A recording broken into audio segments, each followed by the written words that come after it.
So here's a question that I received from a member about looking into recording phone calls to review patient satisfaction. And the member was asking if this is a good thing to do. So I called on a friend. So I spoke with everyone, a Caregiver CEO, Brian Lee, for his input and advice about how to best manage patient reviews and feedback to your organization. Good morning. This is Jean Eaton, your practical privacy coach and practice management mentor with Information Managers. Now, just a reminder, I'm not a lawyer and I don't play one on TV. These are my recommendations based on my experience and research and not legal advice.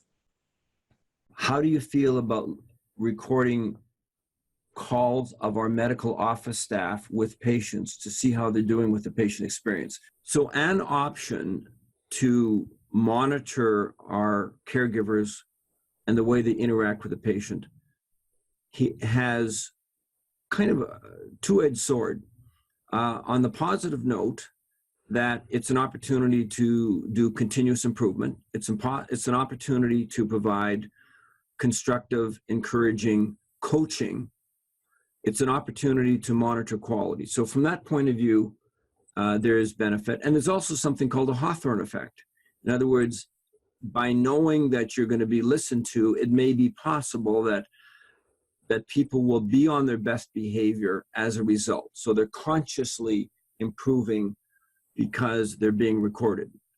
That's the good news. The not so good news is that staff may perceive it to be that you don't trust them, that you're a command and control top-down type of manager that needs to make sure that everything done is exactly right. And if you don't do it right, then you're going to be in trouble. So that's the negative perception.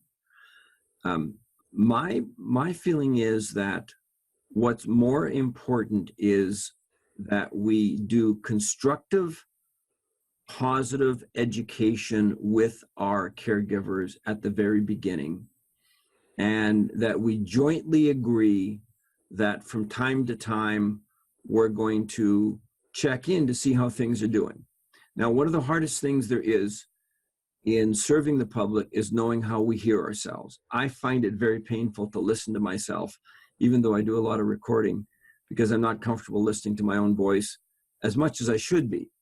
So for some people, it's an uncomfortable, difficult thing to know how you're being perceived, and receiving coaching is a constructive, useful thing. The most important element is if you are in fact going to go ahead and do this, it's important that you get a buy-in from your staff at the very beginning for the benefit of receiving constructive, helpful, useful feedback.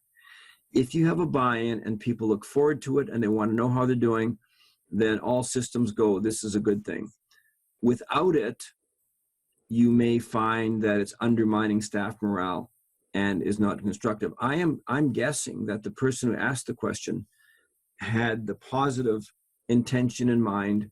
And so to summarize, it can be a very positive thing as long as we have engagement with the caregiver, with the receptionist, with the medical office assistant, then that's a good thing. Okay. So Brian, have you had experience with clinics that have used recordings of their conversations with the patients and the work involved to actually go back and listen to all those recordings and then provide that feedback? How difficult is that process? So first of all, there's HIPAA legislation you must respect. There is privacy legislation that you must respect. Clearly, if you're going to do this, you have to notify the customer that they may be recorded so they can opt out if they don't want it. We've all called into call centers where we get those little recordings.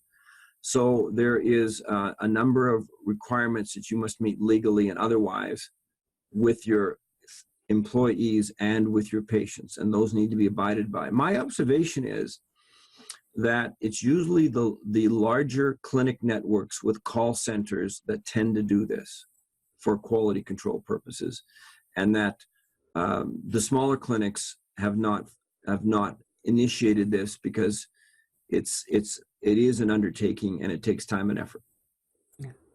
So, is there another way that we can encourage our patients to provide feedback about the services that they've received at our practices?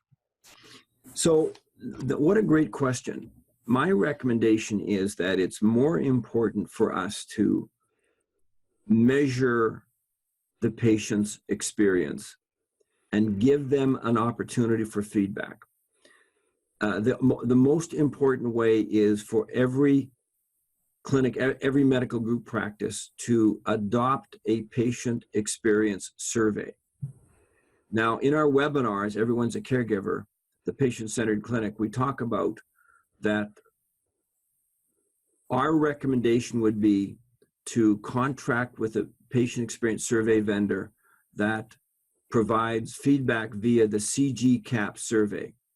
CGCAPS meaning clinics and groups, because it can be benchmarked against other clinics. Some clinics do their own survey, which can't be compared, and some do their own homegrown survey, and some don't do any at all. So our recommendation is to embrace the idea of a standard benchmarkable survey, so that not only do you know how you're doing, but you can compare it to the outcome of other sites, because that's when it becomes really valuable.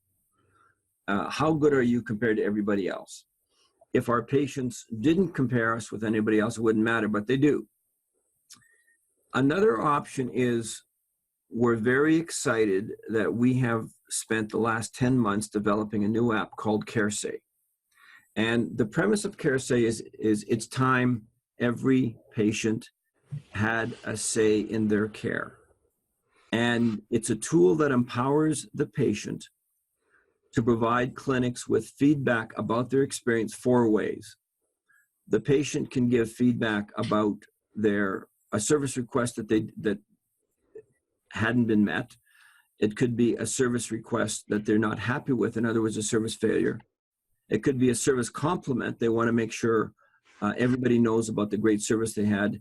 And the cool feature about CareSay is you can do a service rating. In other words, on a scale of 1 to 5, how many stars was the experience? We give the patient the option of either identifying themselves or doing it with anonymity. One of the cool things about giving feedback via the anonymous feature is that the clinic can respond to the comment that was submitted anonymously as well. We also give the patient the option of saying, look, I want you to know this FYI for your information, or I'd like a request, or I'd like an urgent request. So those are the unique features in terms of knowing how you're doing. For the clinic, for the caregivers, we set up a dashboard in which you will know all this information from your patients. You'll know in real time and be able to respond in real time. And so the powerful concept behind this is that it's an opportunity to, if people aren't happy, instead of going to Google or RateMDs or healthgrades.com or Yelp, places they can't do anything about, they can go directly to you where you can do something about it.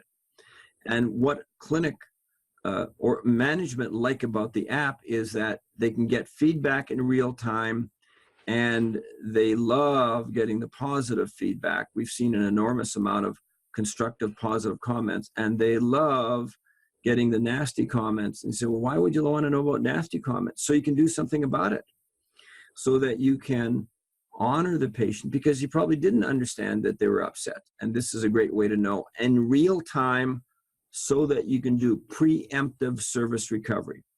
And the way we like to teach service recovery is the complaint golden rule, that when you mess up, you fess up and dress up. So that would be my big picture recommendation, Jean, in terms of listening to the patient, giving the patient a voice, is to use a benchmarkable conventional patient experience survey and or our new disruptive but very cool app called CareSay. That is very cool. So a clinic can register with the CareSay app and be a member of that community And then they can invite their patients to provide feedback after their healthcare service on the app. And then that automates a response that the clinic and only the clinic can see the patient's response and be able to follow up appropriately. Exactly. And the nice thing about this is the patient is in the driver's seat. They're initiating this, not the clinic. With the survey, it's initiated by the clinic. So there's two ways. Our recommendation is to do both, because there's having this data, having this feedback, having this roadmap from the patient is an opportunity to continuously improve. And our vision is we want every clinic to be able to deliver a 5-star experience. And you can't deliver a 5-star experience if you don't know when you're not doing all the things you could or should do. So this is a tool to continuously improve, because our approach is, isn't feedback from the patient a gift? Aren't they gifting us the ability to continuously improve, to continuously achieve our mission and our values, and help them be successful? Because which does the patient better understand? Their clinical treatment or their personal experience? It's the personal experience. And that's what we're focusing on here. Okay. Well, you've made it really simple to be able to get the feedback from the patients. Recording patients' conversations on the phone and then being able to do the follow-up is an option, but it does have some challenges to be able to put into place to manage the privacy and security. And then it takes extra time for your staff to be able to do that follow-up. You've made it easy to use the CareSay app. It's a simple, easy tool to be able to do that you can share in your clinic and invite your customers and your clients to communicate with you in a way that is mostly automated, so that you can make it easy for the patient and make it easy for the staff. Amen to that. Okay. So how do people find out more about the CareSay app and about the patient-centered clinic? Well, thanks for checking in on that. The easiest way, first of all, anybody can download the app for free on iOS or on Android and start using it immediately.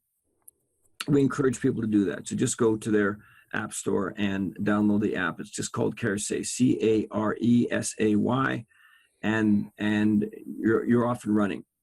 If a clinic management are listening and they'd like to do a pilot and test out the app, we'd be very, very happy to coordinate and support them and work with them on that.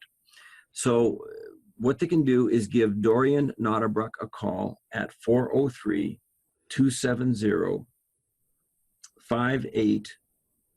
403-270-5806 is a direct line, or give her a call, Dorian at everyone'scaregiver.com, and we will follow up. She will follow up and initiate contact and do an orientation for you. No obligation, just check it out. We really are fascinated to receive interest from clinic leaders, from physicians, providers, etc., because we're so passionate about the value of this new platform, this new application. Brian, thank you for joining me and answering questions for my members and letting us all know about the journey about the new CareSay app. It sounds very exciting. I'm interested in giving it a try myself. And thank you for spending this time with me today. You're welcome. Okay, so that was my conversation with Brian Lee of Everyone's a Caregiver about the new app for the CareSay app, so that you can get patient feedback right away on an app that is designed for the patient and your clinic, so that you get the feedback right away from the patients, and then you can easily follow up. So you get to hear the good news and the not so good news and be able to be proactive, to be able to recover from those comments that perhaps are not as favorable as you would like, so that you can improve that reputation and that patient experience. Now, if you'd like some more information about the patient-centered clinic training and how to use CGCAPS and evaluations in your clinic, you can try the patient-centered clinic modules, and you can just go to informationmanagers.ca/learn likes-EAC, and you can access the free modules there for you to get started with that experience and learn how to develop the patient experience improvements in your practice. So I hope that that has helped you with your question about recording phone conversations in your clinic to manage and to get feedback from your patients. There are some other options for you to consider, and if you need any further questions answered, you can contact me or you can contact Brian. If you like this episode, please subscribe to this channel and add your honest feedback to the comments below. When you leave your review, it helps people who like what you like to find this podcast. Until next time, this is Jean Eaton, your practice management mentor with Information Managers.